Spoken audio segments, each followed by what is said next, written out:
गणेशाय नमः।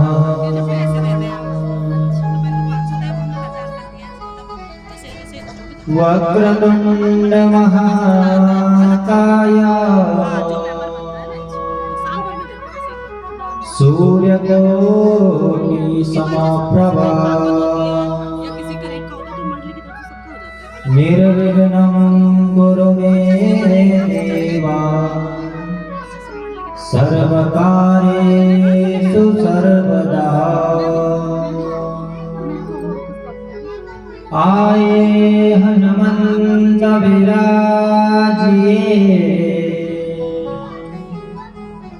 कथा कहूँ माति अनुसार प्रेम सहित गावे करो पधारे पवन कुमार। बरसाने की राधिका नंदगांव श्याम। इन दोनों के चरणों में मेरा बारंबार प्रणाम।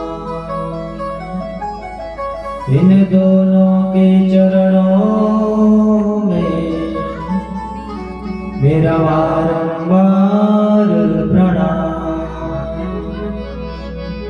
बोले भागवत महापुराण की जय, कृष्ण कन्हैया लाल की जय, हनुमान जी महाराज की जय। जय जय श्री राधेश्याम।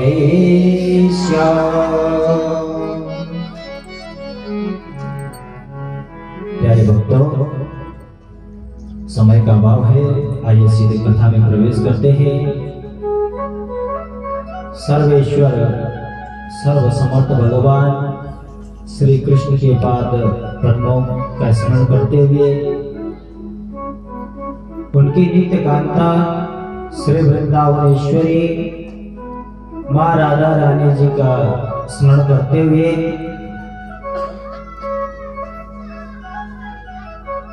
भगवान भोलेनाथ जी, भगवान श्री राम एवं माँ जानकी जी के पाद पद्मों का स्मरण करते हुए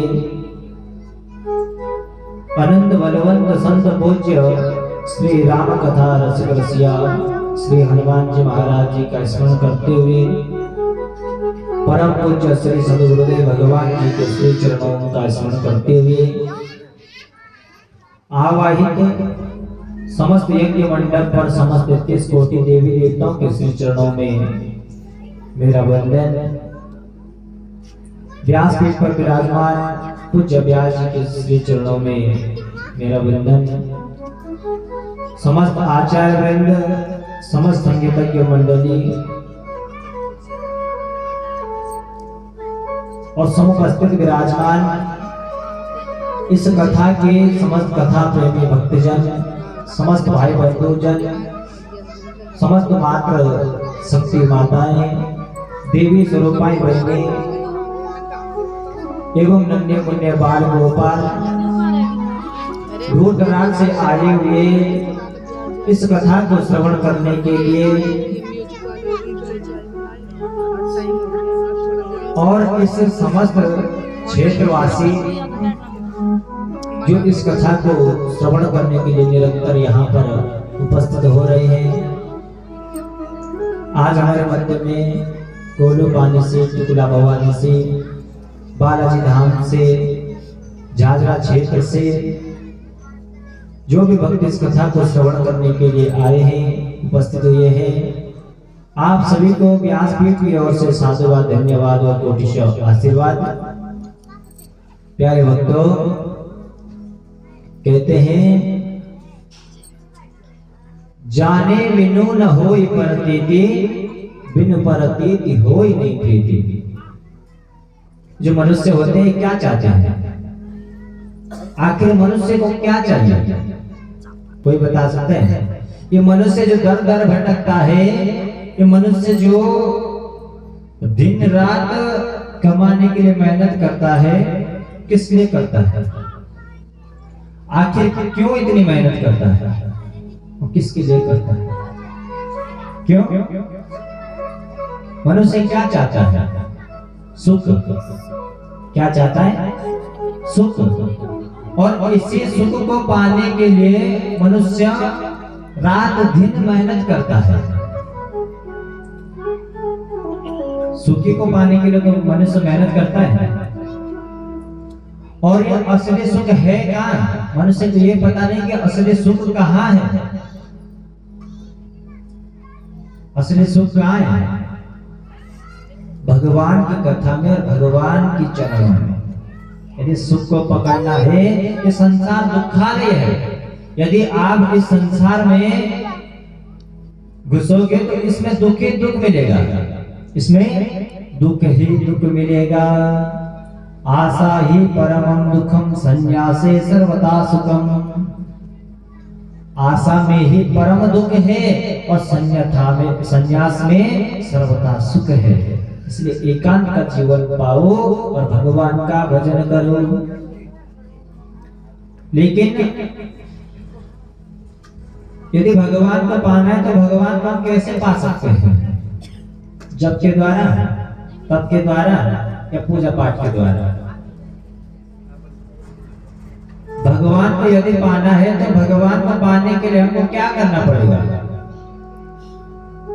जाने बिनु न होय प्रतीति। जब तक हम भगवान की कथा को नहीं सुनेंगे तब तक हम भगवान को पहचान नहीं सकते। और जब हम भगवान को पहचान ही नहीं पाएंगे तो भगवान को प्राप्त कैसे कर पाएंगे? इसीलिए जब हम भगवान की कथा को सुनेंगे तो हमको भगवान से प्रेम होगा। भगवान की आप कथा सुनते हैं, ठाकुर जी की, हनुमान जी महाराज की, तो ठाकुर जी की कथा सुनेंगे आपको ठाकुर जी से प्रेम होगा। हनुमान जी महाराज की कथा सुनेंगे तो हनुमान जी महाराज से प्रेम होगा। लेकिन प्रेम तभी होगा जब आप उनके बारे में जानेंगे, जब उनके बारे में जानना चाहेंगे। प्यारे भक्तों, जब आपने भगवान को पहचान लिया तो समझो आपका मन सीधे भगवान के चरणों में स्वयं ही पहुंच जाएगा। मेरे भक्तों, चल भगवान की। यदि देखा जाए तो संपूर्ण जीवन का सार क्या है? आखिर जो मनुष्य है, मनुष्य क्या चाहता है? प्रश्न ये उठता है कि मनुष्य क्या चाहता है?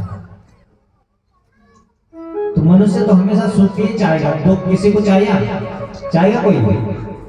किसी को दुख चाहिए? प्रत्येक व्यक्ति इस संसार में सुख के लिए तरसता है, सुख के लिए ही कार्य करता है, प्रयास करता है। प्रश्न है जीव क्या है? सबसे पहले तो अपने आप को पहचानो कि हम कौन है। फिर अपने को पहचानने के बाद ये देखो कि जीव को क्या चाहिए। और जब हमको ये पता चल जाएगा कि हमको आखिर में क्या चाहिए, उसके बाद देखो कि जो चाहिए हमको कैसे मिलेगा। जो चाहिए वो हमको कैसे मिलेगा। तो मनुष्य क्या है, कैसे मिलेगा?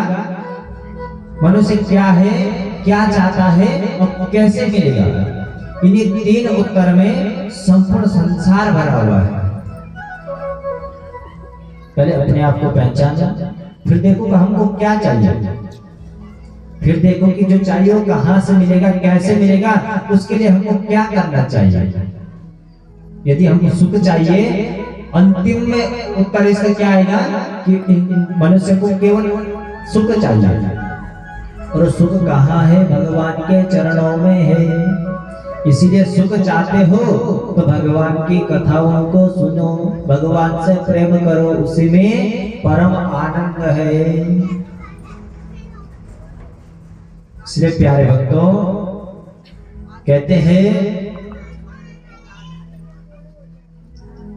कि जीवन के 7 सुख है। जीवन के कितने सुख हैं? 7 सुख। कहते हैं कि औलाद के खातिर कभी किसी का हक मत खाया करो। औलाद की खातिर कभी किसी दूसरे का हक मत खाया करो, क्योंकि यदि औलाद काबिल हुई तो खुद कमा लेगी, औलाद काबिल हुई तो खुद कमा लेगी, और यदि औलाद नालायक हुई तो जो कमा रखा है जो है भी उसको भी लुटा देगा, उसको भी गंवा देगा। यदि नालायक औलाद हुई तो कम कम कमाया हुआ सारा धन वापिस चले जाएगा। क्योंकि जिन खेतों में बारिश नहीं होती है, जिन खेतों में बारिश नहीं होती है, उन खेतों की फसलें खराब हो जाती है, और जिन खेतों में धर्म संस्कार नहीं होते हैं वहां की नस्लें ही खराब हो जाती है। इसीलिए कभी भी किसी दूसरे का हक मत खाया करो। इसीलिए प्यारे भक्तों, हमारे जीवन के 7 सुख है, वो कौन से है? पहला सुख निरोगी काया, पहला सुख निरोगी काया। यदि शरीर स्वस्थ है, निरोगी है, तो पहला सुख है कि भैया हमारे हाथ भी ठीक है, पैर भी ठीक है, सारा शरीर स्वस्थ है, तो पहला सुख लिया। और दूसरा सुख, दूजा सुख घर में काया। दूजा सुख हमारे घर परिवार में यदि सब स्वस्थ है तो दूसरा सुख लिया। और तीसरा सुख कुलवंती नारी, तीसरा सुख बताया गया है कुलवंती नारी। जो नारी होती है, स्त्री होती है, वो अच्छे खानदान की होनी चाहिए, अच्छे कुल की होनी चाहिए। क्योंकि एक स्त्री से यदि स्त्री अच्छी निकली तो 3 परिवारों को पवित्र कर देती है, 3 कुलों को पवित्र कर देती है। और यदि एक स्त्री खराब निकल गई तो इन 3 कुलों का नाश कर देती है। कौन कौन से 3 कुल? पहला, जो उसका मायका होता है। यदि स्त्री अच्छी है, लड़की अच्छी है, तो उसके मायके वाले जब वो ससुराल जाएंगे तो उसके ससुराल वाले नाम रोशन करेंगे कि भाई ये वहां की है, इसका मायका वहां है, तो ये इसलिए अच्छी है, उसका पता उसके मायके से चलता है। यदि अच्छी है तो पहला कुल वो अपने मायके वालों को पवित्र करती है, जहां से उसको धर्म संस्कार मिले हैं। और दूसरा कुल जहां वो ब्याही जाती है, जहां पर वो ससुराल जाती है, तो दूसरा कुल वहां का पवित्र हो जाता है। और तीसरा, जो उसका ननियाल पक्ष होता है, अपनी माता का घर, ये भी तो बोलते हैं कि इसका माता का मायका वहां है। तो इसलिए एक स्त्री यदि सद्मार्ग में चलती है तो उससे 3 कुल पवित्र हो जाते हैं। और यदि वही स्त्री गलत आचरण करती है, गलत व्यवहार करती है, तो यह 3 कुलों को नष्ट कर देती है। और चौथा सुख बताया, पुत्र हो आज्ञाकारी। चौथा सुख क्या बताया? पुत्र हो आज्ञाकारी। यदि आपके घर में आपकी संतति, आपका पुत्र यदि आज्ञाकारी है तो आपका घर पवित्र हो गया। और 5वां, स्वदेश में हो वासा। कहीं अच्छी जगह वो अपना ठीक ठिकाना बनाए, कहीं अच्छी जगह वो वास करे। और छठा सुख बताया गया है, राज हो पासा, कोई अच्छे पद पर हो, वही पुत्र। और 7वां सुख बताया गया है, संतोष से जीवन। 7वां सुख बताया गया है कि हमारे अंदर संतोष जीवन होना अति आवश्यक है। यदि हमारे अंदर संतोष है तो सब कुछ हमें प्राप्त हो जाता है। क्योंकि इस संसार में किसी की पूर्ति होती है? कभी नहीं होती है। लेकिन यदि आपको गरीब बनना है, यदि आपको गरीब बनना है तो अपने से ऊपर वाले को देखो। आपके मकान के 3 कमरे हैं तो 5 कमरे वाले को देखो, स्वयं ही गरीब बन जाओगे। सोचोगे कि ये तो हमसे बड़ा है इसलिए हम तो गरीब है, ये अमीर है। और यदि सेठ बनना है तो अपने नीचे वालों को देखो जो सड़क में सोते हैं, उनको देखकर आपको तुरंत महसूस हो जाएगा कि शायद हमारा जीवन अच्छा है। इसलिए प्यारे भक्तों, हमारा नाम ही मनुष्य है, मनु शतरूपा मानव। ये जो रूप है, ये मस्तक है, ये एक रूप को नहीं चाहता है। यदि आपने यदि किसी पे एक अच्छी साड़ी देखी तो आपका मन कहाँ जाता है? उस साड़ी पर कि इनकी तो 5,000 की साड़ी है, हमें तो ये साड़ी चाहिए। अब आपका मन वहां गया 5,000 वाली साड़ी पर। अब आपके पति ने आपको वो साड़ी भी दिला दी तो आप खुश हो गए। लेकिन यदि दूसरी तरफ आपने 7,000 वाली कोई अच्छी साड़ी देखी तो आपका मन कहाँ चले जाएगा? उस 7,000 वाली साड़ी पर चले जाएगा। क्योंकि ये मनो, ये शतरूप कई रूपों को चाहता है। जो अपने पास होगा वो किसी को अच्छा नहीं लगता। इसलिए प्यारे भक्तों, भगवान ने हमको सब कुछ दिया है, कुछ भी देने में भगवान ने कोई कसर नहीं छोड़ी। क्या किसी को कुछ देने में भगवान ने कोई कसर छोड़ी? किसको नहीं दिया भगवान ने कुछ? देखिए, भगवान ने जब हमको बनाया है तो हमको दिया भी है, लेकिन भगवान ने मनुष्य को सब कुछ तो दिया, लेकिन 3 चीजें बड़े सोच समझ कर दी। क्या 3 चीजें बड़े सोच समझ कर दी? वो क्या है? पहला है, भगवान ने जब इस विचित्र संसार की रचना करी तो जब सब कुछ बनाया तो 3 चीजें ऐसे बनाई जो बड़े सोच समझ कर बनाई। क्या? एक तो बनाया अन्न, लेकिन अन्न तो बनाया, लेकिन अन्न में कीड़े पैदा कर दिए।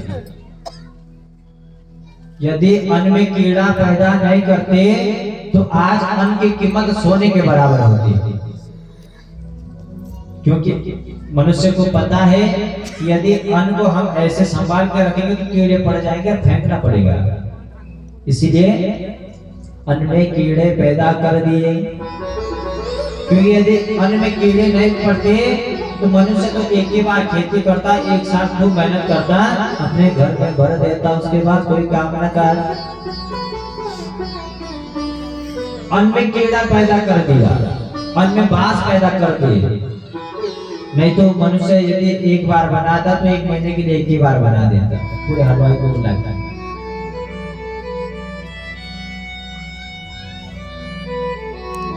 अब दूसरा, भगवान ने क्या दिया? डेड बॉडी में गंध फैला दिया। किसमें? मृत शरीर में गंध फैला दिया।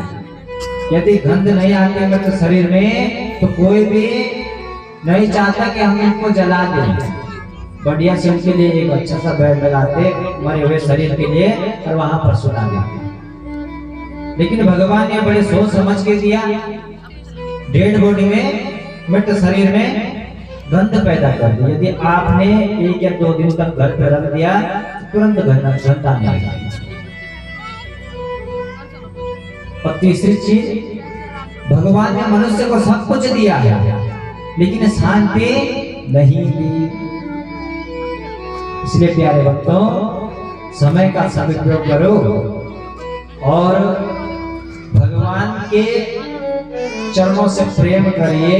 यदि भगवान, क्योंकि हम जो है श्रेयसाम यद भवत्येह पावना नाम च पावन। सौनकादि ऋषियों ने भी सूत जी महाराज से कहा था कि हे प्रभु, अब आप हमें ये बताइए कि आप हमें ऐसा ग्रंथ सुनाइए जो पावनों में भी पावन है। तो प्यारे भक्तों,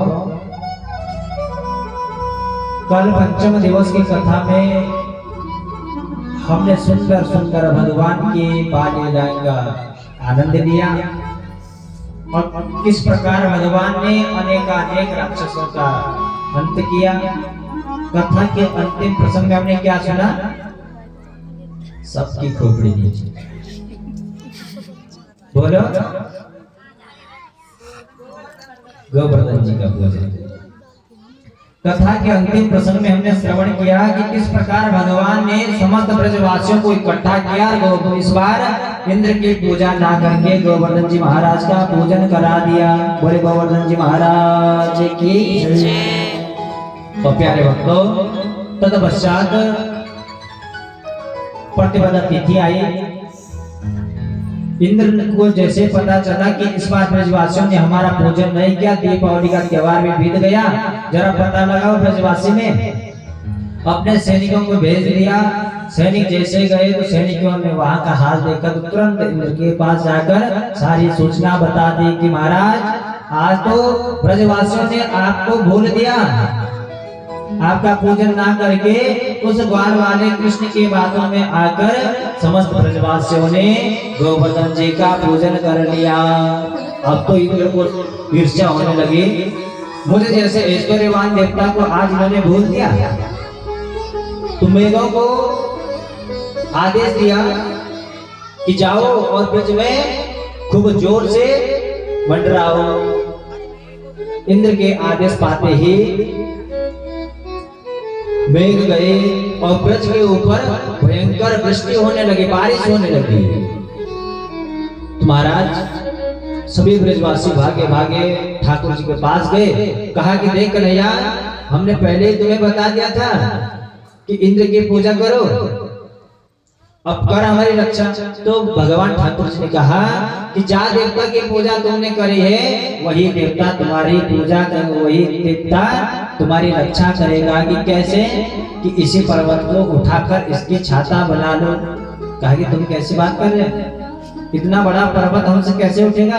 कहा कि हम भी साथ को देंगे।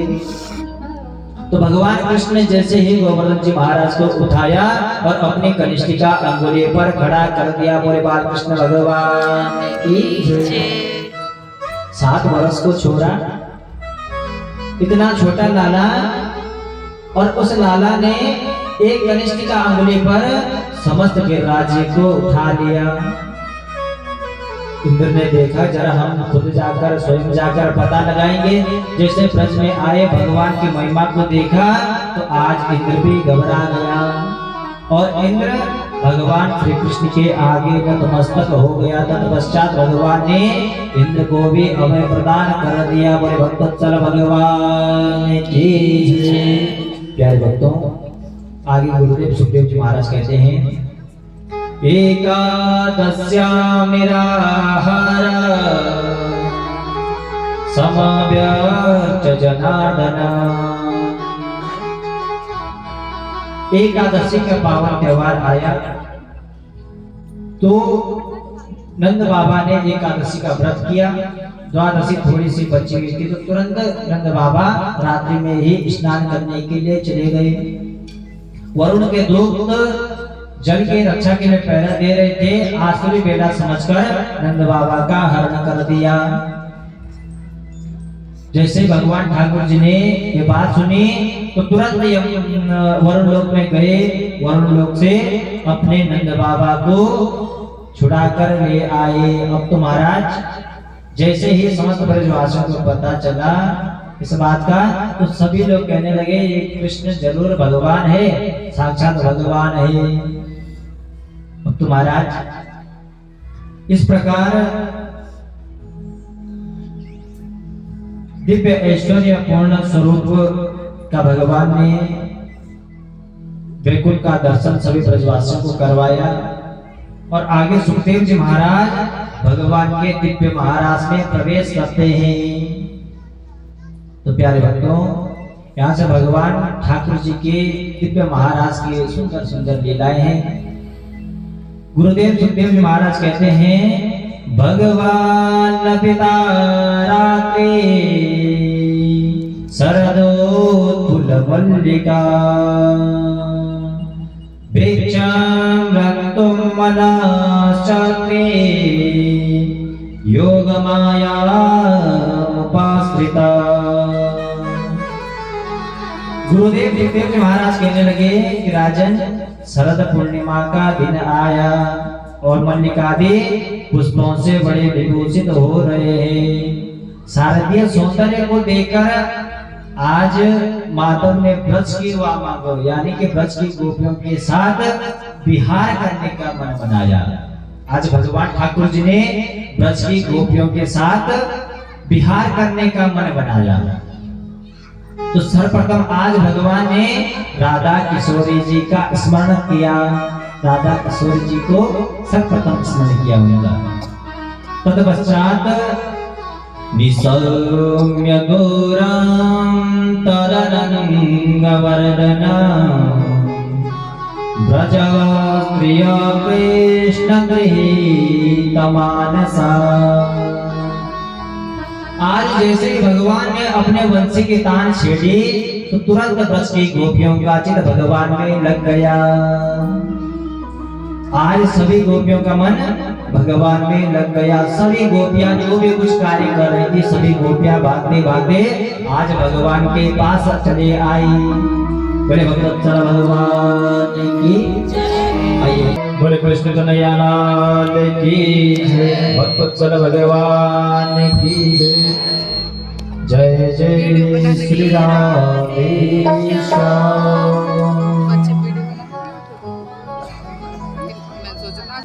प्यारे भक्तजनों, आज जैसे ही भगवान ने अपने सुंदर वंशी के तान छेड़े तुरंत सभी गोपियों का मन भगवान में लग गया। सभी गोपियां भागते भागते भगवान के पास आई तो आज भगवान ने समस्त गोपियों से कहा, स्वागतम ते नमः भागा प्रियम किम करवाणि वा प्रजास्यानां रोतागमन कारणा। आज भगवान ने गोपियों से कहा कि स्वागतम भो महाभागा के हे गोपियों तुम्हारा स्वागत है, आइए। प्रियम के करवावते तुम यहाँ किस लिए आए हो, किस काम से आए हो। अब तो गोपियों ने जब ये बात सुनी तो सोचने लगे पहले तो अपनी वंशी से हमको यहाँ बुला रहे हैं, अब कह रहे हैं कि तुम यहाँ किस लिए आए हो। अब तो भगवान कहते ही जा रहे हैं, कह रहे हैं कि दुशीलो दुर्वगो वृद्धो जड़ो रोग्य धनो विवा।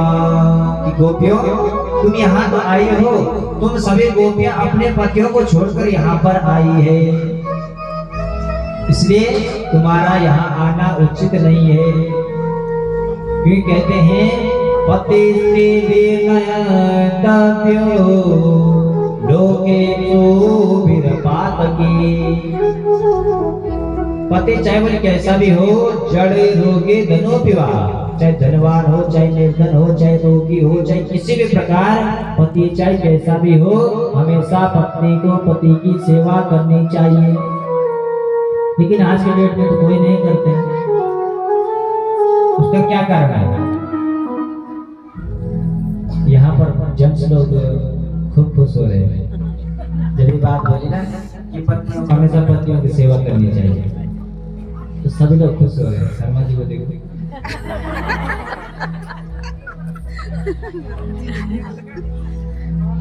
ससी को देख लो, ससी को। बोले भगवत्सल भगवान की जय। तो प्यारे भक्तों, अब ये तो शास्त्र में लिखा है पति सेवे कर्तव्यो लोक्यचो विरपाद के, पत्नी को पति की सेवा करनी चाहिए। लेकिन आज के डेट में नहीं कर रहे, आज के समय में नहीं कर रहे। उसका क्या कारण है? अब जब पति शाम के लिए पी के आएगा, ठंड होके आएगा, तो कौन पत्नी उसकी सेवा करेगा? इसमें अब कहते हैं कि यदि एक घर का मुखिया यदि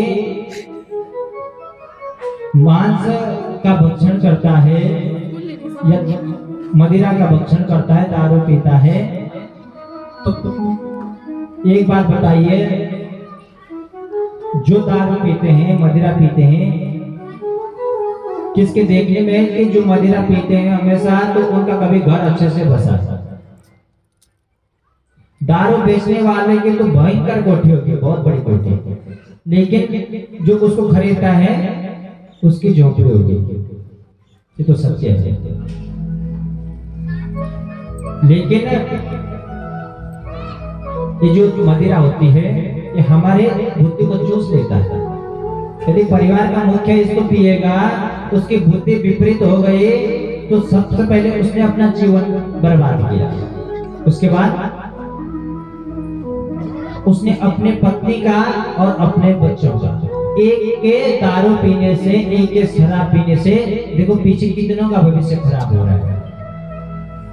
इसलिए जो मदिरा है, आपने चतुर्दिवस की कथा में सुना होगा, मदिरा किसके लिए बनी है? राक्षसों के लिए। तो क्या जो मदिरा पीते राक्षस है? जीवश्चा सुरतम गता, यही मनुष्य राक्षस होकर घूम रहे हैं। खुद ही ये मनुष्य राक्षस बन रहे हैं, ये पहले राक्षस नहीं है। भगवान ने तो यहाँ पर मनुष्य रूप बनाकर यहाँ पर हमको भेजा है, लेकिन हम स्वयं ही राक्षस बन जा रहे हैं। इसलिए प्यारे भक्तों, धर्म का मार्ग पकड़ो, उसमें हमारे मुक्ति है। बोले भक्तों भगवान की। तो प्यारे भक्तों, आज भगवान स्पष्ट कह दिया कि तुम लोग यहाँ से चले जाओ, तुम्हारे यहाँ आना उचित नहीं है।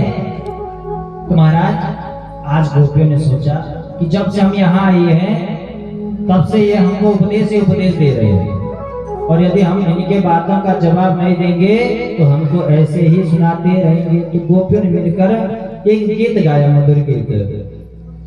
तो कहते हैं कि सभी गोपियों ने मिलकर एक मधुर गीत गाया जिसका नाम है प्रणय गीत। भगवान ने 10 श्लोकों में प्रश्न किया तो उन्होंने 11 श्लोकों में जवाब दे दिया।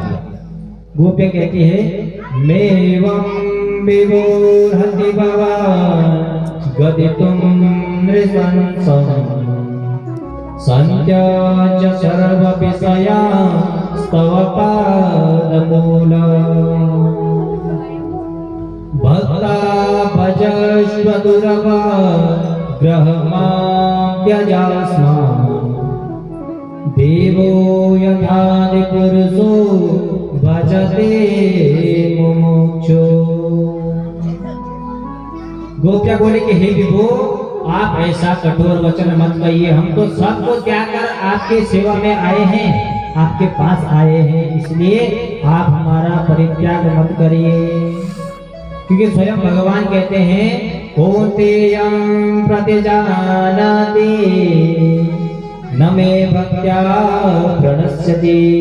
जो हमारे शरण में आ जाता है उसकी रक्षा करना हमारा कर्तव्य बन जाता है। इसलिए प्रभु हम तो आपकी शरण में आए हैं। तुम्हारा भगवान कहने लगे, वो तो ठीक है, लेकिन तुम्हारे हमारे हमको छोड़कर तुम्हारे पति भी है।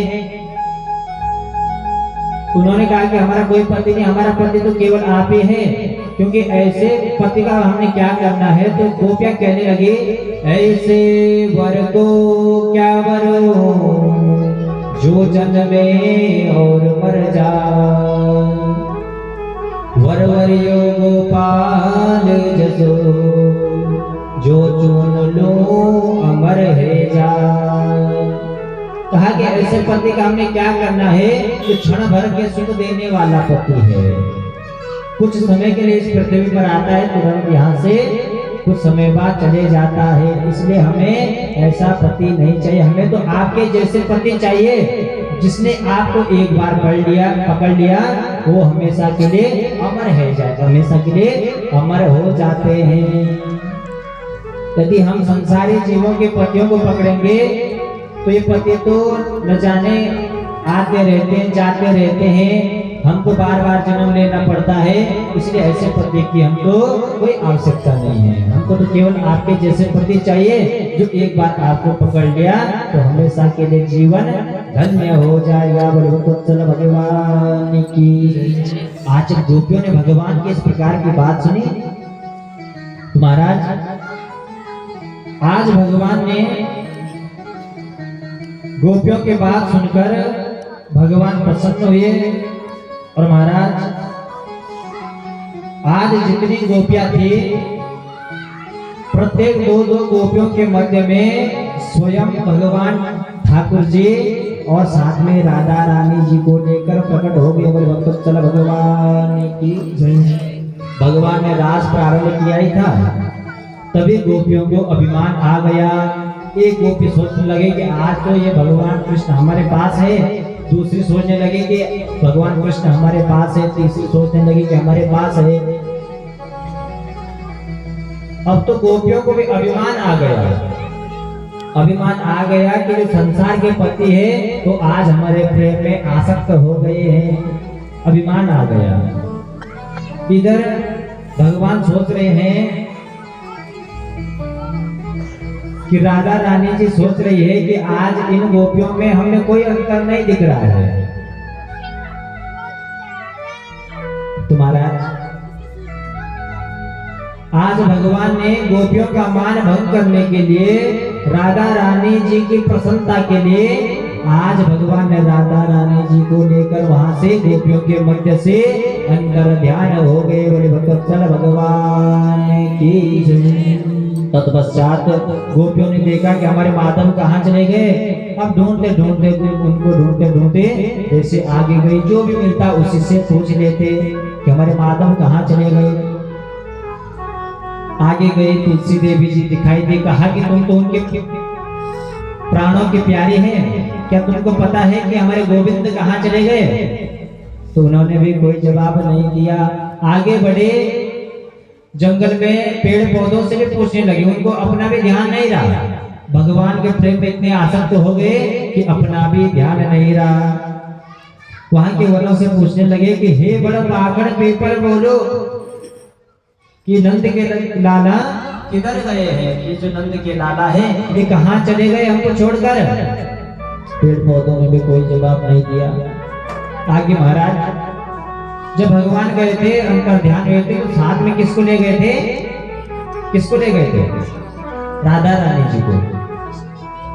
आज राधा रानी जी को भी अभिमान आ गया। कहा कि महाराज आप हमें कहाँ ले जा रहे हैं? लेकिन हमारे तो चलने की अब क्षमता नहीं है। भगवान ने सोचा शायद इन्हें भी अभिमान आ गया। तो भगवान ने कहा कि अच्छा तुम आकर हमारे कंधे पर बैठ जाओ। जैसे ही राधा रानी भगवान के कंधे पर बैठने के लिए तैयार हुई, तुरंत भगवान उनको छोड़कर भी वहां से अंतर ध्यान हो गए। मेरे भक्तवत्सल भगवान की। उसके बाद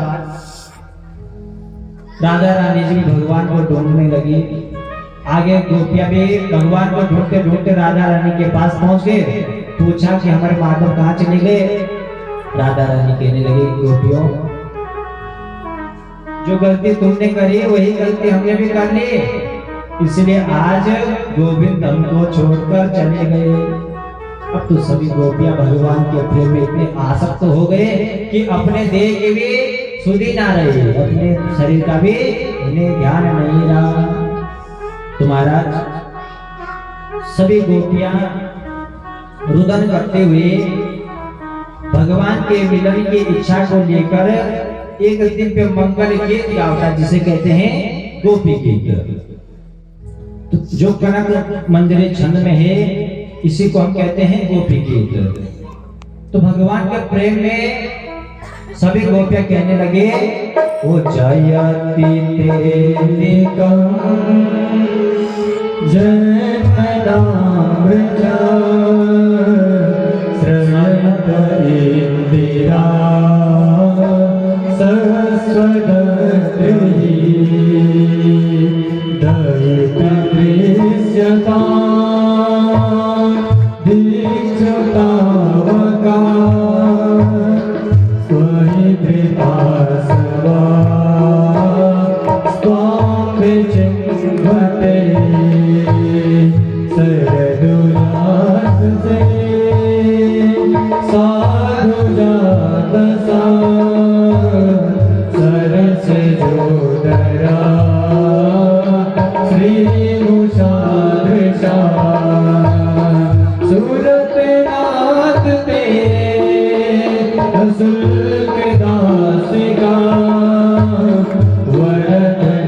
राक्षसा वर समान का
भक्तों, इस प्रकार गोपियों ने बड़ा ही सुंदर मधुर गीत गाया। गोपियां कहती है कि हे प्रभु, जब से आप हमारे ब्रज में आए हैं तब से इस ब्रज की महिमा बढ़ गई, क्योंकि जो वैकुंठ की अधिष्ठात्री देवी है कौन? कौन? बोलो कौन? लक्ष्मी जी। वैकुंठ के अधिष्ठात्री देवी साक्षात लक्ष्मी जी भी उस वृंदावन में ब्रज में जाकर दासी बनी हुई है। इसलिए प्रभु आपके यहाँ आने से तो हमारे ब्रज की महिमा अनंत बढ़ गई, और आप हमको छोड़कर कहाँ चले गए? और तो कहने लगे कि यदि आपने हमको अपने विरह रूपी अग्नि में मारना ही था, तड़पाना ही था, तो फणी फनार पे तब ते पदा भुजम कालिया नाग से रक्षा क्यों किए? हमको मरने देते। हमको मारने के लिए तो अनेक राक्षस आए, तो हमको उसी समय मरने देते यदि ऐसे ही तड़पाना था। तो महाराज, आज गोपियां भगवान के प्रेम में इतने व्याकुल हो गए कि अपने देह की भी सुधि नहीं रही। कहने लगे हमें तो नहीं लगता कि ये यशोदा मैया का बेटा होगा, क्योंकि यशोदा मैया तो बड़ी भोली भाली है, और उनका बेटा वरद निग्न तो नेह किम बदा, उनका बेटा इतना निष्ठुर कैसे हो सकता है? तो महाराज, आज समस्त गोपियों ने जैसे भगवान ने अपना तन मन सब कुछ लगा दिया, तो आज प्रभु भगवान ठाकुर जी से भी रहा नहीं गया, और उसी समय परम कृपालु भगवान स्वयं को रोक नहीं पाए, और साक्षात मन तुरंत भगवान चतुर रूप में वहां पर गोपियों के मध्य में प्रकट हो गए। भक्तोत्तर भगवान की जय। तो प्यारे भक्तों, तदपश्चात आज भगवान ने पुनः गोपियों के साथ रासलीला करने का विचार बनाया। किस चीज का? रासलीला। महाराज, तदपश्चात आज जितनी गोपियां घर छोड़कर आई थी, उतनी ही गोपियों के साथ आज भगवान राधा रानी को लेकर तुरंत प्रकट हो गए, और उसी प्रकार भगवान आज गोपियों के साथ रास विहार करने के लिए तैयार हो गए। तो ब्रज की वामंगाओं के साथ बिहारी जी विहरण कर रहे हैं। तो आइए प्रभु की इस दिव्य छटा को हम भी हृदयार्पण करते हैं भजन के माध्यम से। बड़ा सुंदर भजन है। जो भी भक्त बोले शंकर भगवान की, गोपेश्वर भगवान की। तो प्यारे भक्तों, तदपश्चात जैसे भगवान भोलेनाथ जी गोपेश्वर का रूप धारण करके भगवान के दिव्य महाराज में प्रवेश जैसे किया, तो वैसे ही भगवान ठाकुर जी ने उन्हें पहचान लिया था। सोचा कि ये गोपियों के झुंड में गोपा कौन है, तो देखा तो कोई और नहीं है, साक्षात भगवान भोलेनाथ ही हो सकते हैं। भगवान भोलेनाथ जी भगवान ठाकुर जी के चरणों में पड़ गए। कहा कि मैंने तो सोचा था कि आप पहचान नहीं पाएंगे, लेकिन प्रभु आप तो सर्वांतर्यामी है। तो इसीलिए कहते हैं कि जो भगवान है वो कण कण में व्याप्त है। भगवान से चाहे कितना ही छुपा हो, लेकिन भगवान से हम कुछ भी छुपा नहीं सकते हैं। आज भगवान ने भोलेनाथ जी को पहचान लिया। तो इस प्रकार भगवान भोलेनाथ जी का एक नाम पड़ा गोपेश्वर। बोले गोपेश्वर भगवान की। इस प्रकार सुखदेव जी महाराज ने, सुखदेव जी महाराज किसको कथा सुना रहे हैं? हिरण्यकश्यप। किसको? राजा परीक्षित को। तो इस प्रकार गुरुदेव सुखदेव जी ने राजा परीक्षित को भगवान के दिव्य महाराज की कथा का श्रवण कराया। आगे भगवान ने अनेक देवताओं का वध किया, अष्टासुर का उद्धार किया। अष्टासुर के उद्धार के पश्चात आज भगवान ने शंखचूड़ और अष्टासुर आदि देवताओं का संहार किया। एक दिन नारद जी कंस के मथुरा में गए। कहाँ गए? कंस के मथुरा में। अब वहां जाकर कंस से कहने लगे कि महाराज, ये जो कृष्ण और बलराम है, इस वसुदेव ने कृष्ण और बलराम को नंद बाबा के घर में गोकुल में छोड़ दिया और ये अभी वृंदावन में रह रहे हैं। अब तो महाराज कहा कि जो यशोदा की कन्या को इधर लाए थे उसी ने तुम्हारे दैत्यों का संहार किया। जैसे ही महाराज कंस ने सुना तो कंस ने तलवार निकाली और वसुदेव को मारने के लिए तैयार हो गए, मैया देवकी को मारने के लिए तैयार हो गए।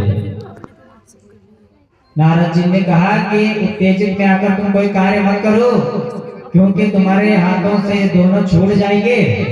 सोचा क्या किया जाए, तो एक धनुष यज्ञ का आयोजन किया। तुम्हारा धनुष यज्ञ का आयोजन किया। तदपश्चात सोचा कि एक अक्रूर है जो हमारे विश्वास पात्र है, वही उन दोनों को यहाँ धनुष यज्ञ का बहाना लेकर ले आएंगे और हम अपने असुरों से उनका वध करवा देंगे। अक्रूर जी को बुलाया, अक्रूर जी को संपूर्ण कहानी बता दी। अक्रूर जी जैसे ही गोकुल वृंदावन जाने के लिए तैयार हुए तो महाराज जैसे वृंदावन में पहुंचे तो रथेना गोकुलम प्रातः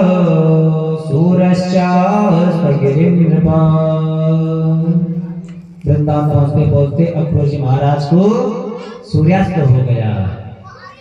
जब तो महाराज अक्रूर जी गए, अक्रूर जी ने भगवान को संपूर्ण कहानी बता दी और भगवान ने सारी कहानी अपने बाबा नंद बाबा को बता दी कि कल हमारे मथुरा में धनुष यज्ञ होगा, तो हम सबको बुला रखा है। नंद बाबा ने सभी को आदेश दिया कि कल सभी लोग मथुरा में जाएंगे। अब तो जैसे ही मथुरा जाने के लिए तैयार हुए तो महाराज आज जैसे अक्रूर जी के रथ में भगवान ठाकुर जी और बलराम जी महाराज बैठे तो समस्त गोपियां आकर रथ को घेर लिया। भगवान ने गोपियों से कहा कि गोपियों, हम 2-3 दिन में ये वापस लौट आएंगे। तो समस्त गोपियां कहने लगे, ब्रज नारे व्याकुल भये उमड़ा प्रेम अपार, मथुरा जाते प्राणपते कैसे हो निर्वाण। ब्रज के जो गोपियां थे सब व्याकुल हो गई, उनके अंदर प्रेम उमड़ गया। सोचने लगे कि हमारे प्राणपति यदि चले जाएंगे तो हम कैसे रहेंगे। कहा कि हम 2-3 दिन में ही वापस लौट आएंगे। तदपश्चात कन्हैया और बलराम जी महाराज मथुरा की ओर चल दिए। आगे जैसे मथुरा में पहुंचे तो कुब्जा पर कृपा करे, सुदामा माली का उद्धार किया। तदपश्चात भगवान ने धनुष भंग किया।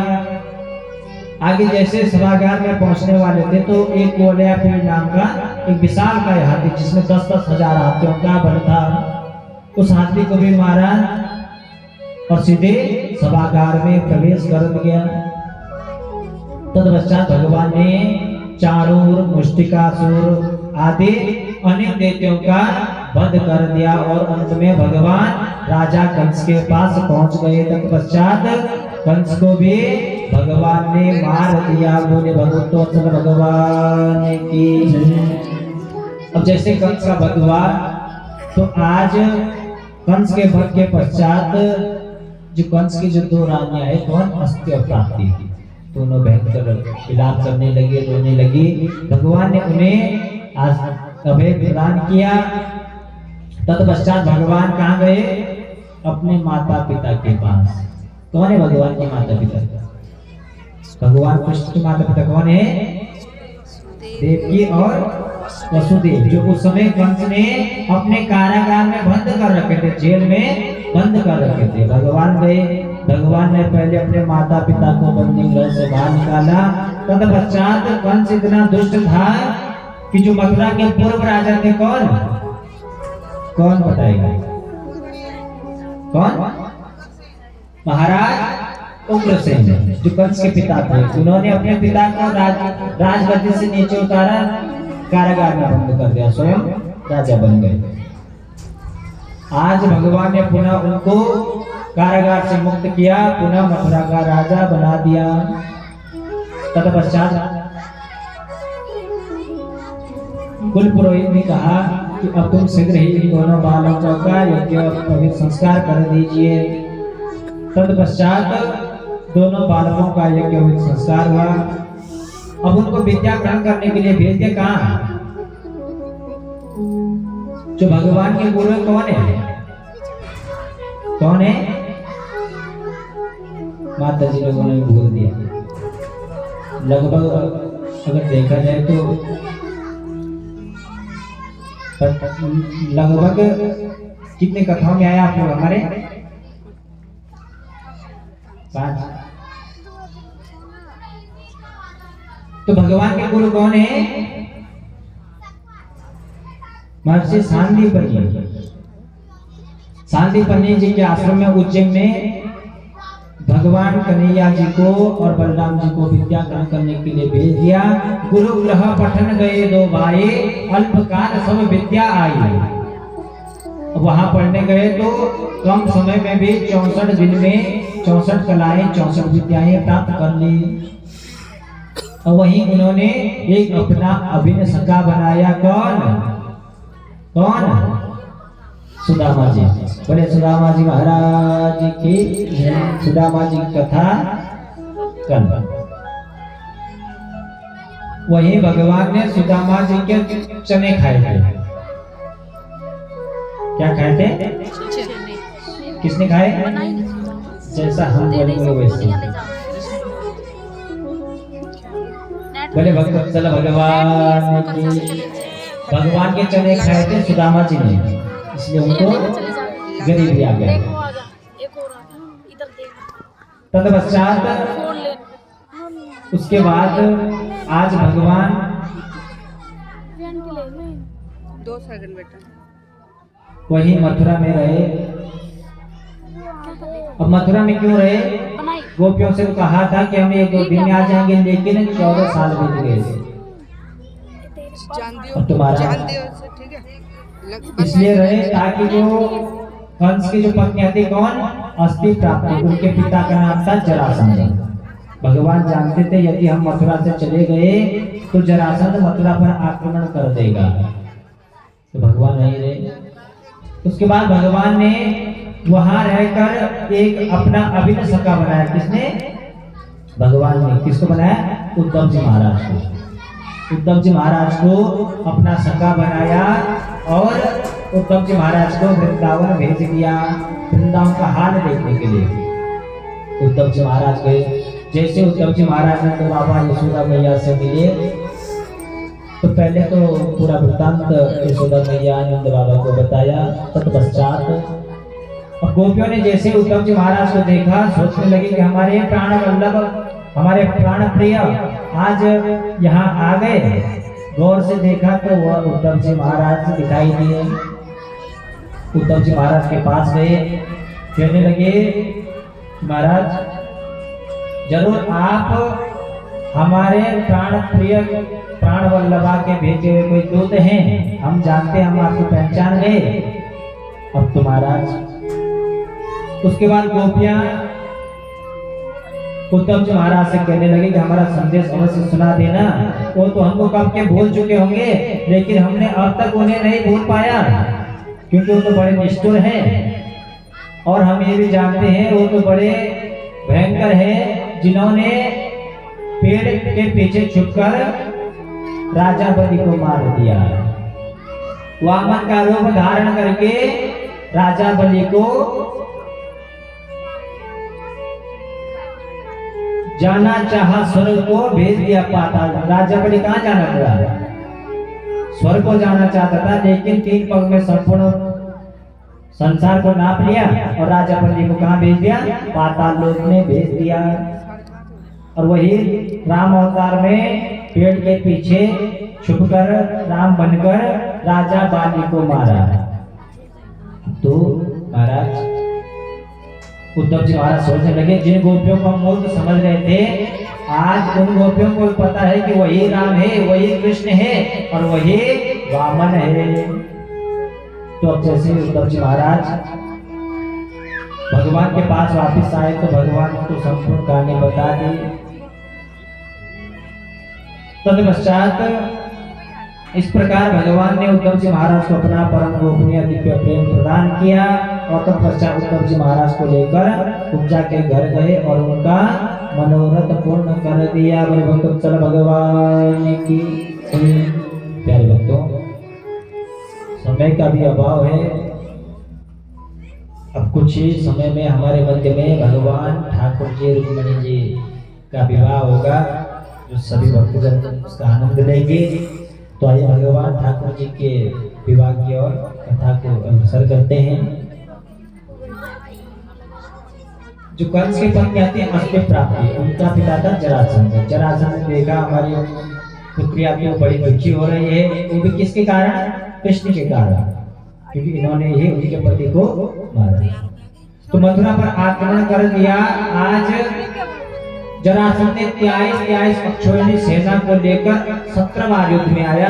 भगवान ने उनकी 23 अक्षौहिणी सेना का संहार कर दिया, लेकिन जरासंध को हमें बार बार छोड़ देते थे। 18वें युद्ध में जरासंध ने ब्राह्मणों को अनुष्ठान में बिठा कर आया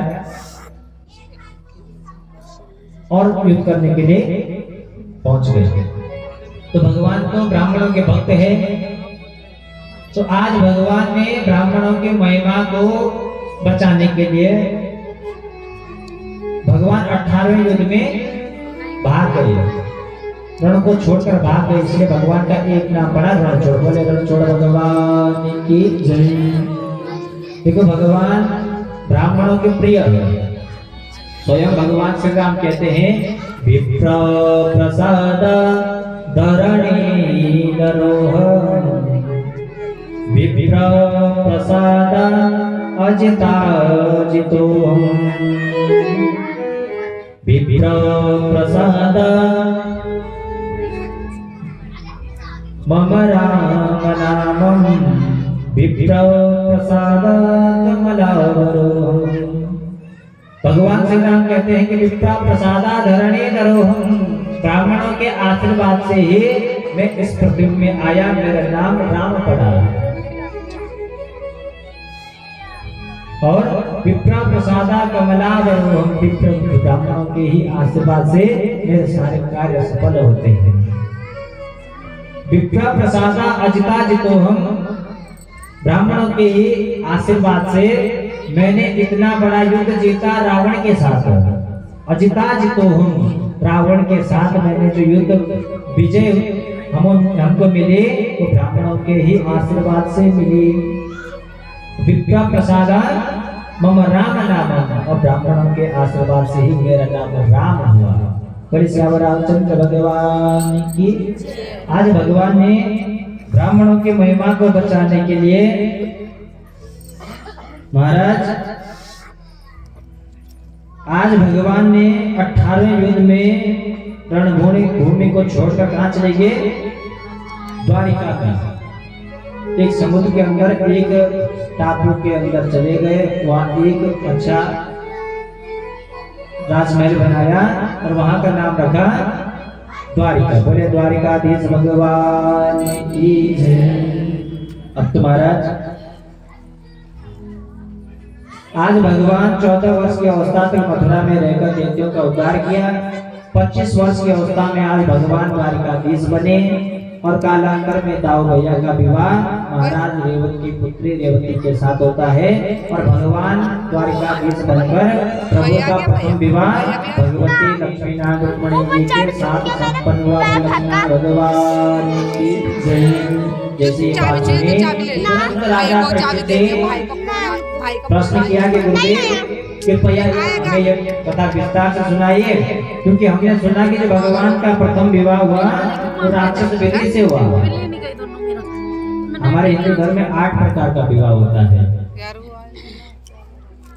जो विवाह दोनों परिवार की सहमति से होता है, 7 फेरों के साथ होता है, उसको कहते हैं ब्रह्म विवाह। जो भगा के ले जाया जाता है उसे कहते हैं राक्षस विवाह, गंधर्व विवाह आदि 8 प्रकार के विवाह हमारे हिंदू धर्म में। तो भगवान ने जो राक्षस विवाह कहा कि ये जो प्रभु का प्रथम विवाह हुआ राक्षस विधि से हुआ, कृपया कर इसको हमको विस्तार से सुनाइए। तो भगवान के विवाह में प्रवेश करने से पूर्व एक भजन का आनंद सभी लोग लेंगे। और भजन का आपको आज ही का दिन है, कल इस टाइम के लिए की जय माता की जय हो। प्यारे भक्तों, इधर हो जाओ ना, देखो कितना कल यहाँ पर इस कथा का समापन भी होगा और साथ में भंडारा भी होगा। कथावाचक है, अब समय तो लगता ही है, इसीलिए सभी से निवेदन यहाँ पर ठीक 8:30 बजे आप लोग कथा पंडाल में उपस्थित हो जाएंगे, क्योंकि आपके साथ एक कथा सुने।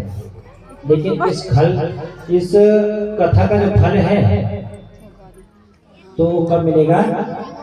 कल की कथा। इस कथा के जो आपने जो कथा सुनी, इसका संपूर्ण फल जो कल प्रसाद के रूप में भंडारा बनेगा, उस महाप्रसाद को पाकर आप इस कथा का संपूर्ण फल प्राप्त करेंगे।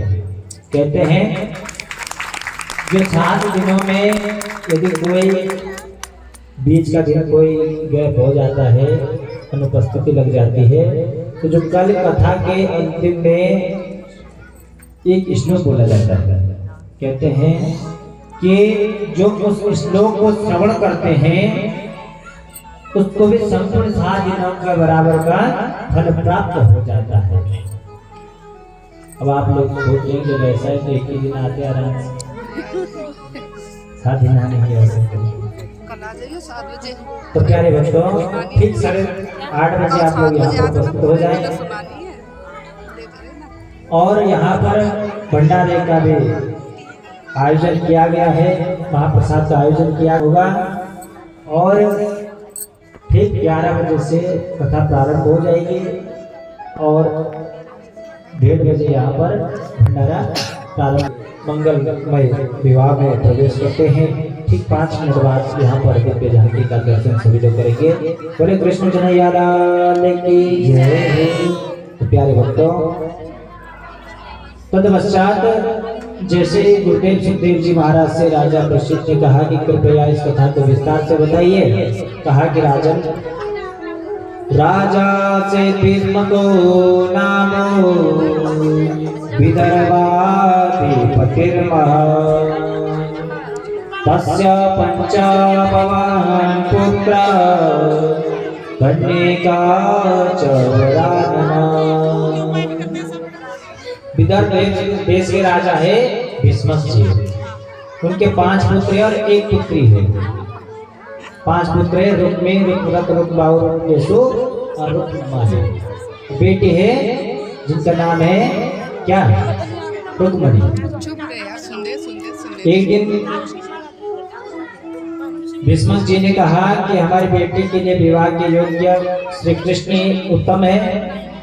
चारों भाई चुप रहे, लेकिन भीष्म जी ने कहा कि हम उस भगोरे कृष्ण से अपनी बहन का विवाह नहीं करवाएंगे। तुरंत गया शिशुपाल से अपनी बहन का रिश्ता पक्का कर दिया। जैसे ही रुक्मणी जी को पता चला तो अपनी भाभी के पास गई, सारी बातें बता दी। उनकी भाभी ने कहा कि तुम तो कृष्ण को जानते ही नहीं है, कृष्ण को कभी तुमने देखा नहीं, कभी तुमको मिला नहीं, और उन्हें क्या पता, कम से कम एक पत्र को दे दो। एक ब्राह्मण को बुलाया, 7 श्लोकों में सुंदर अपना भाव प्रकट करके एक पत्र लिखा और ब्राह्मणों के हाथ में देकर द्वारिका पहुंचा दिया। द्वारिका दिया, उसमें लिखा था श्रुत्वा गुणान् भुवन सुंदर शृण्वतान्ते। श्रुत्वा गुणान् भुवन सुंदर शृण्वतान्ते। हे त्रिभुवन सुंदर, हे अच्युत, हे गोविंद, मैंने आज तक आपको कभी देखा नहीं, ना ही आपसे परिचय हुआ, लेकिन संत महात्माओं से आपकी चर्चा सुनते ही मैंने आपको अपने हृदय में बिठा लिया, धारण कर लिया। इसलिए मैं आपसे ही विवाह करूंगी, अन्यथा मैं अपने प्राण त्याग दूंगी। भगवान ने जैसे पत्र को देखा, भगवान ने कहा कि हम भी तुम्हारे प्रेम में आसक्त हैं और हम भी तुमसे प्रेम करते हैं। तो उसमें लिखा हुआ था कि मैं विवाह से पूर्व हमारी कुल परंपरा की जो रीति होती है, विवाह से पहले मंदिर जाते हैं, तो मैं मंदिर जाऊंगी, तो मंदिर में जाके दुर्गा माँ की पूजा करूंगी और तुम वहीं पर आना, तो हम वहां से भाग जाएंगे, तो हमारा काम बन जाएगा। हमारे मंदिर में रुक्मणी जी मैया जी प्रकट हो गए, बोले रुक्मणी देवी मैया की जय। अब तो रुक्मणी जी मंदिर में गए, मंदिर में पूजा अर्चना करने लगे। आज माँ दुर्गा से भगवान भोलेनाथ जी से कहने लगे कि हे माता, हे भगवान भोलेनाथ जी, जितना मैंने आज तक जप तप अनुष्ठान इत्यादि जो भी हमने कुछ किया, उसका फल हमें आज चाहिए, और हमें क्या चाहिए, उसके बदले हमें आज भगवान कृष्णपति के रूप में चाहिए। इसलिए सब फलों का आज हमें फल दे दो। जितने भी मैंने आज तक जब तब किया, आपका पूजन किया, तो उसका फल आज हमें दे दो, और यही श्री कृष्ण हमें पति के रूप में स्वीकार हो। आज माँ दुर्गा की पूजा करते हुए कहने लगी, मनो जाहि राचे मिलाई सोवर सहज सुंदर,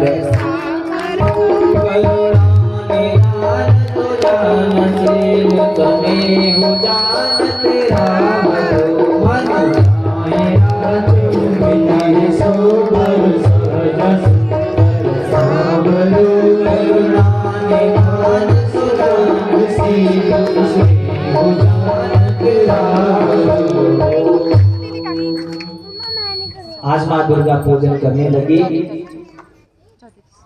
और माँ दुर्गा पूजन करते करते संपूर्ण फल की प्राप्ति करने लगी। अब जैसे ही माँ दुर्गा ने आशीर्वाद दिया, तो तभी बाहर भगवान कृष्ण जी पहुंच गए। भगवान कृष्ण जैसे पहुंचे, तो आज माँ रुक्मणी जी को अपने रथ पर बिठाया और तुरंत वहां से लेकर चल दिए। सैनिकों ने रुक्मणी जी को जैसे ही बताया, रुक्मणी जी युद्ध करने के लिए भगवान के पास चले गए और प्रतिज्ञा ले ली कि जब तक मैं आज उस कृष्ण को मृत्यु को प्राप्त नहीं करूंगा, तब तक कुंतलपुर में अपना मुंह नहीं दिखाऊंगा। गया भगवान को ललकारने लगा। भगवान के साथ युद्ध हुआ, तो भगवान ने आज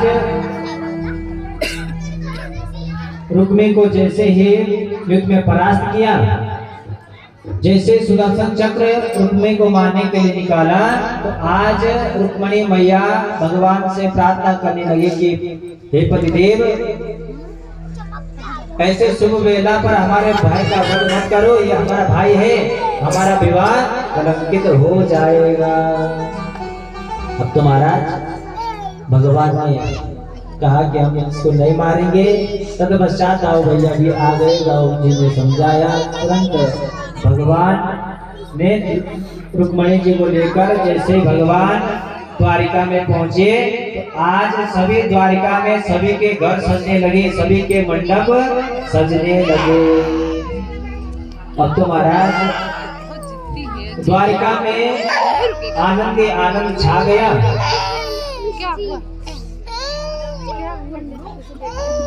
अब जैसे भगवान ठाकुर जी ने माता रुक्मणी को द्वारिका में लाए, तो द्वारिका में सुंदर सुंदर आनंद छा गया, और सभी लोग भगवान ठाकुर जी के प्रथम विवाह का इंतजार सभी लोग करने लगे।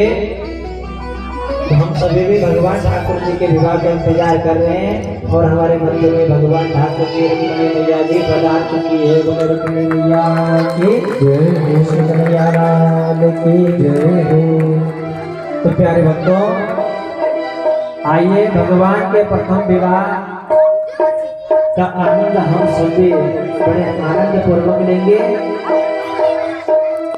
आइए बोले कृष्ण कन्हैया लाल की रुक्मणी मैया की लक्ष्मण भगवान की। तो हमारे मंदिर में सुंदर है जहाँ की उपस्थित हुए हैं चलो चलो चलो पीछे हो जाओ फोन को ले रहे और सुराई और प्यार लग रही है हमें तो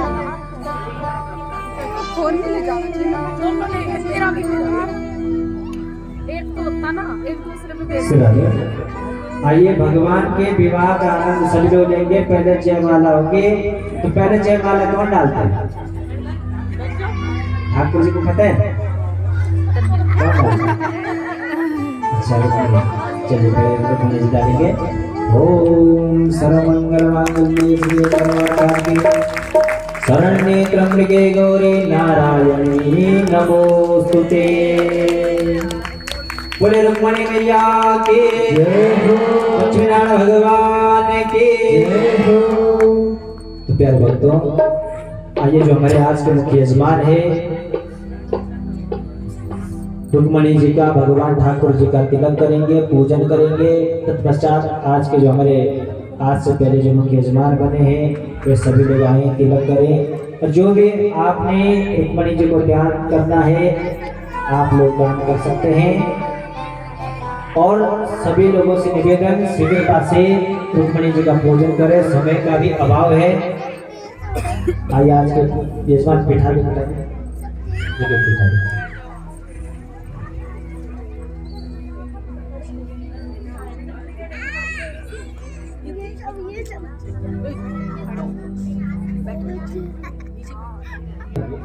आइए भजन के माध्यम से सभी लोग भगवान ठाकुर जी के प्रथम विवाह का आनंद सभी लोग लेंगे। आइए बड़े भाव से बोले लक्ष्मण भगवान की। ओ आओ मेरी सखिया मुझे मेहंदी लगा दो, आओ मेरी सखिया मुझे मेहंदी लगा दो, मेहंदी लगा दो मुझे सुंदर सजा दो, बना दो श्याम सुंदर की दुल्हन बना दो। आओ मेरी सखियों मुझे मेहंदी लगा दो, आओ मेरी सखियों मुझे मेहंदी लगा दो, मेहंदी लगा दो मुझे सुंदर सजा दो, मेहंदी लगा दो मुझे सुंदर सजा दो, श्याम सुंदर की दुल्हन बना दो।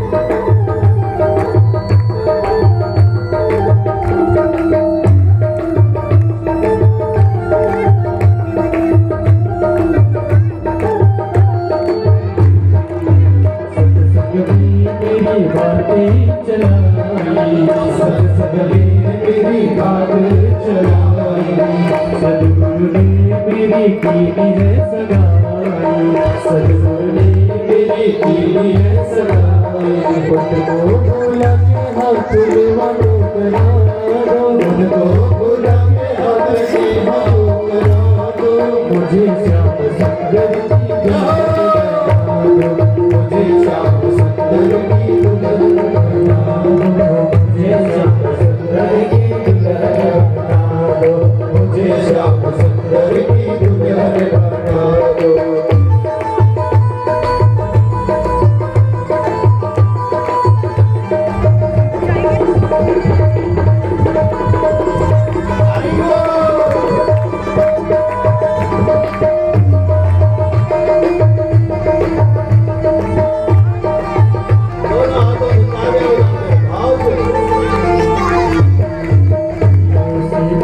चूड़ी जो कबहू न टूटे, चूड़ी जो कबहू न टूटे, चूड़ी जो कबहू न टूटे,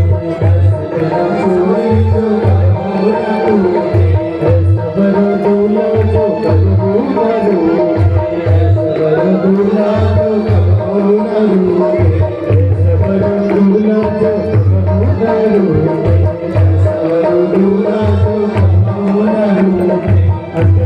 सुहाग की बिटिया लगा दो, अरे सुहाग की बिटिया लगा दो, मुझे श्याम सुंदर की मुझे श्याम सुंदर की दुल्हन बना दो। आओ मेरी सखियां मुझे मेहंदी लगा दो, आओ मेरी सखियां मुझे मेहंदी लगा दो, मेहंदी लगा दो मुझे सुंदर सजा दो, मेहंदी लगा दो मुझे सुंदर सजा दो, मुझे श्याम सुंदर बना दो, मुझे श्याम सुंदर की दुल्हन बना दो।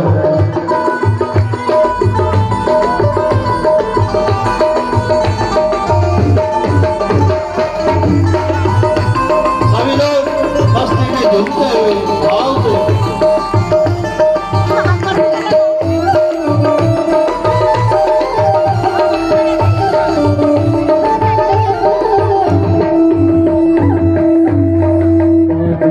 घुंघरू में तो डुबे जाओगी,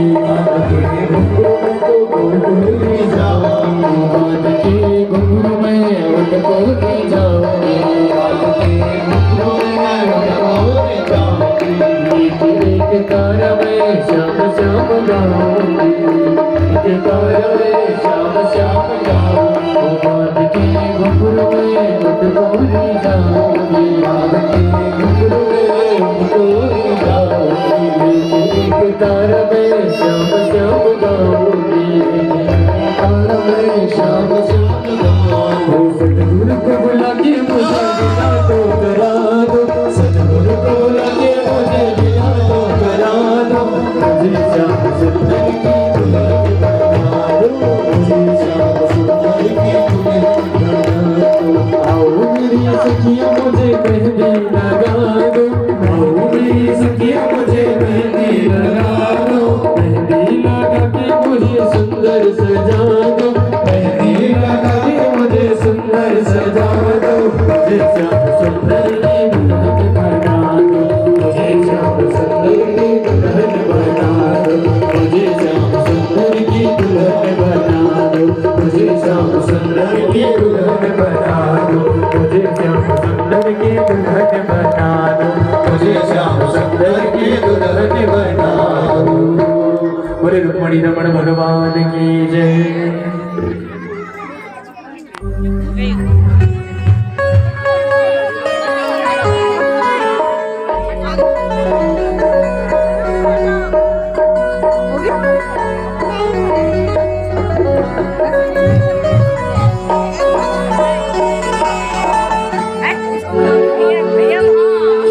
बोले रुक्मणी रमण भगवान की। आइए सभी लोग बड़े भाव से झूमते हुए जो है रुक्मणी विवाह में जो है झूमते हुए भगवान का आशीर्वाद प्राप्त करेंगे। बोले रुक्मणी रमण भगवान की जय हो। ये पौड़े माँ तुम्हारी पौड़े माँ, पौड़े माँ तुम्हारी पौड़े माँ, हमें आना चाहता नया पौड़े माँ तुम्हारी पौड़े माँ, हमें आना चाहता नया पौड़े माँ तुम्हारी पौड़े।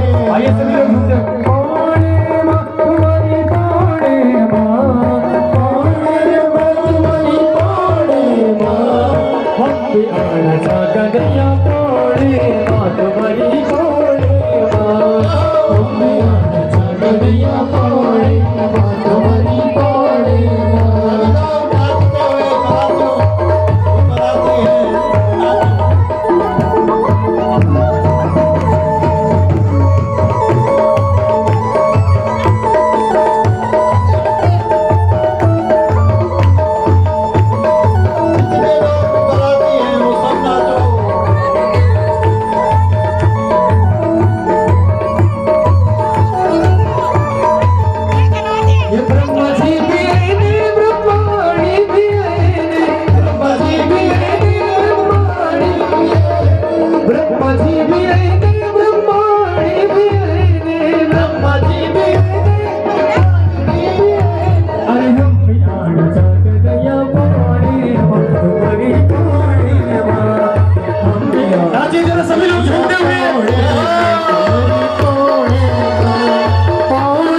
माँ तुम्हारी पौड़े माँ।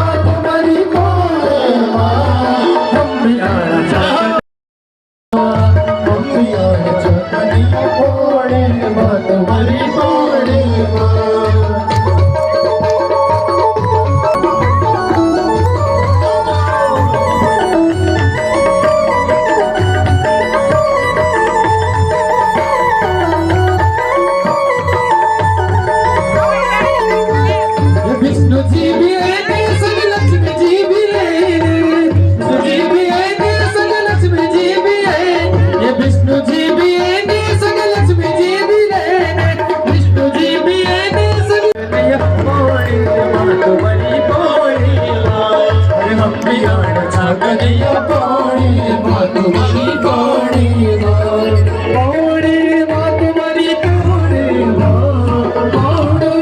तुम्हारी पानी माँ हम भी आड़ छागलिया पानी माँ तुम्हारी पानी माँ हम भी आड़ छागलिया पानी माँ तुम्हारी पानी माँ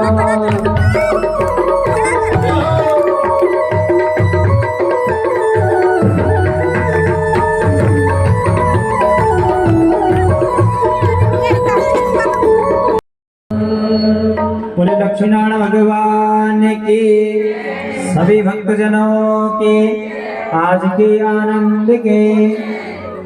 तो आइए आज की जो हमारे मुख्य यजमान है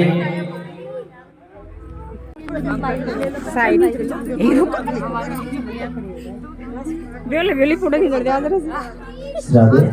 तो आइए जो हमारे आज के मुख्य यजमान है श्री भास्कर चंद्र त्रिपाठी जी एवं श्रीमती अनीता देवी जी सब परिवार से अभ्यास मंच पर आरती के लिए आ जाए और सभी भक्तों से निवेदन कि बोले लक्ष्मीनारायण भगवान की जय। ओम चंद्रमा मन सूरज चक्षु सूर्यो जायते भगवान की है आरती पाप से है